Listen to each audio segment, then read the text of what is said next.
தமிழ், ஒரு வருஷம் இல்லை, 2 வருஷம் இல்லை, 20 வருஷம் அம்முவை எங்க அம்மா தங்கத்தட்டில் வச்சு தாங்கியிருக்காங்க. எங்க வீட்டில் நாங்கள் 2 பேர் இருந்தாலும் எங்க அம்மாவுக்கு அம்மு மேல ஒரு படி பாசம் அதிகமாகவே இருந்துச்சு. என்னடா அம்மா நம்மளோட தங்கச்சி மேல இவ்வளோ அக்கறையா இருக்காங்களேன்னு நான் எப்பவுமே பொசசிவ் ஆனதே இல்லை. அதுவும் இல்லாம நான் அம்முவுக்கு மூத்தங்கிறதுனால நானும் அவளை ரொம்ப பாசமாக தான் வளர்த்தேன்.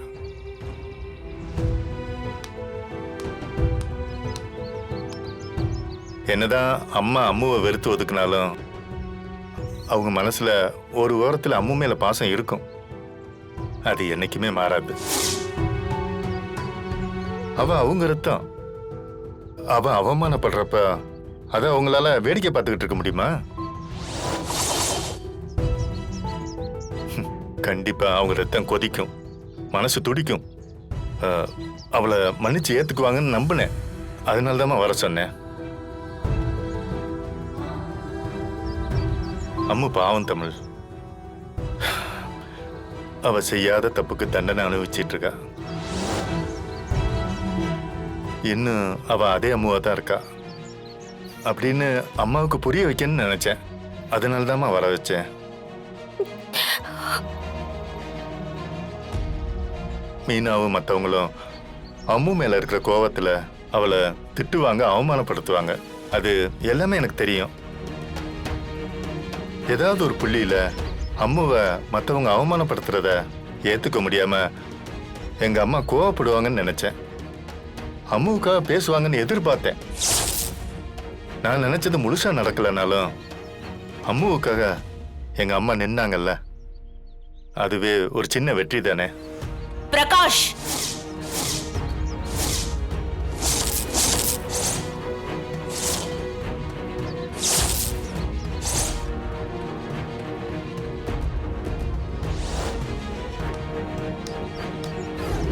ஜெயா, நீ சாகலான்னு முடிவு பண்ணிட்டியா? அப்புறம் நான் மட்டும் எதுக்கு உயிரோட இருக்கணும்? வா, 2 பேரும் சேர்ந்து செத்து போயிடலாம். ஜெயா, ஏய் ரத்னம், என்னடா இது முட்டாள்தனமா காரியம் பண்ணிட்டு இருக்கீங்க? வா, இறங்கு, இறங்குமா. என்ன வேற என்ன பண்ண சொல்ற? ஜனாமா முடிவு பண்ணிட்டாங்க. அவங்க முடிவை யாராலையும் மாத்த முடியாது. ஜெயாவும் மனசை மாத்திக்கிற மாதிரி தெரியல. என் தங்கச்சி பெருமன ஒருத்தனுக்காக உயிரையே விட துணிஞ்சதுக்கு அப்புறம் நான் என்னம்மா பண்ண முடியும்? நான் தூக்கி வளர்த்தேன் என் ரத்தம். என் தங்கச்சியோட வேற என்னம்மா எனக்கு முக்கியம்?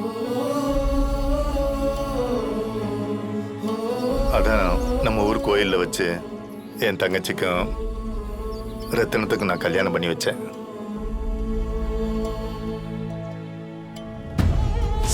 இங்க பாருமா, ரத்தினத்தை உன் கழுத்துல தாலி கட்ட சொல்லு. அம்மா கோவப்படுவாங்களே என்ன? நான் பேசி சமாதானப்படுத்துறேம்மா. இங்க பாரு ஜெயா, எனக்கு உன் சந்தோஷம் தான் முக்கியம். நீங்க 2 பேரும் நல்லா இருக்கணும். ரத்தினம், இந்த தாலியை கட்டு.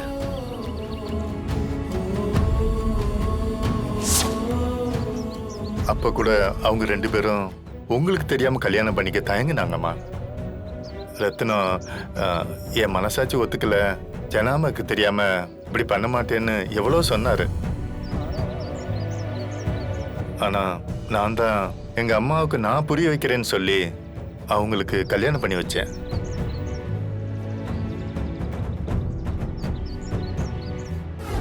என்னங்க புது குண்டு தூக்கி போடுறாங்க? அது புது குண்டெல்லாம் இல்ல அமுதா, பழைய குண்டு தான். அது வெடிக்காம இத்தனை வருஷமா கவனமா பாத்துக்கிட்டேன். இன்னைக்கு வெடிச்சிருச்சு. ஐயோ, இந்த ஒரு பாயிண்ட் போதுமே.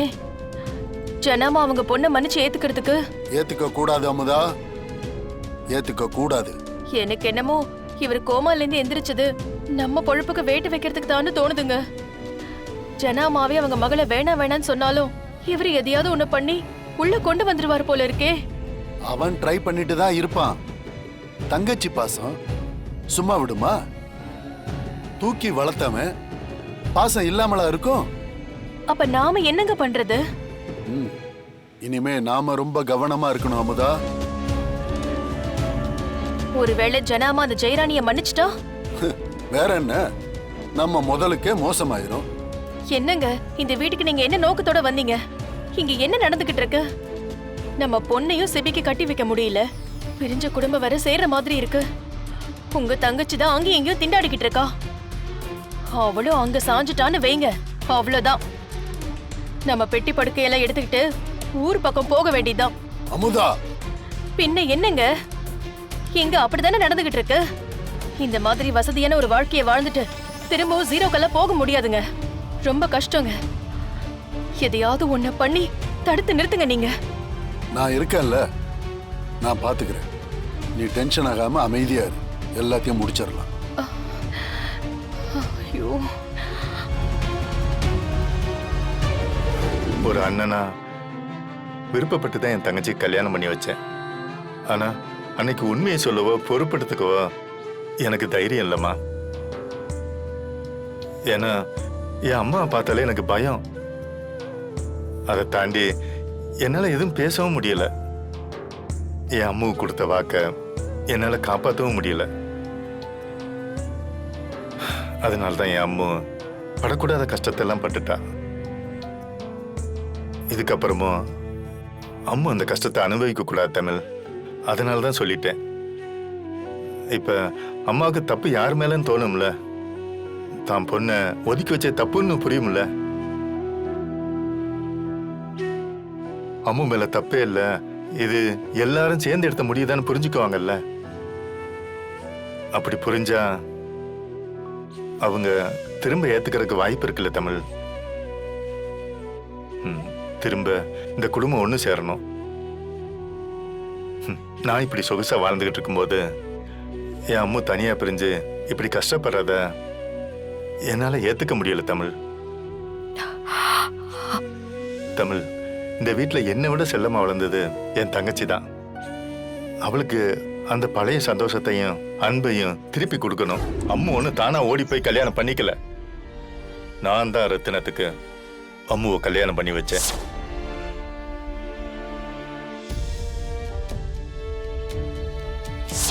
நீங்க கொடுத்த வாக்கையும் காப்பாற்ற முடியாம, விரும்பின கூடயும் சேர்ந்து வாழ முடியாம, கிணத்துல விழுந்து தற்கொலை பண்ணிக்க போனாமா?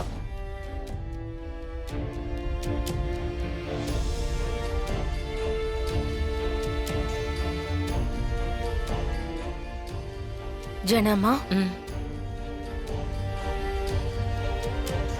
முத்து, பிரகாஷ் சொன்னதை கேட்டியா? உங்க வளர்ப்பு எப்படிமா தப்பாகும்? எனக்கு தெரியுமா, உங்க பொண்ணு தப்பு பண்ணிருக்காது. நம்ம அம்மு தப்பு பண்ணாதுமா. ஏன் முத்து,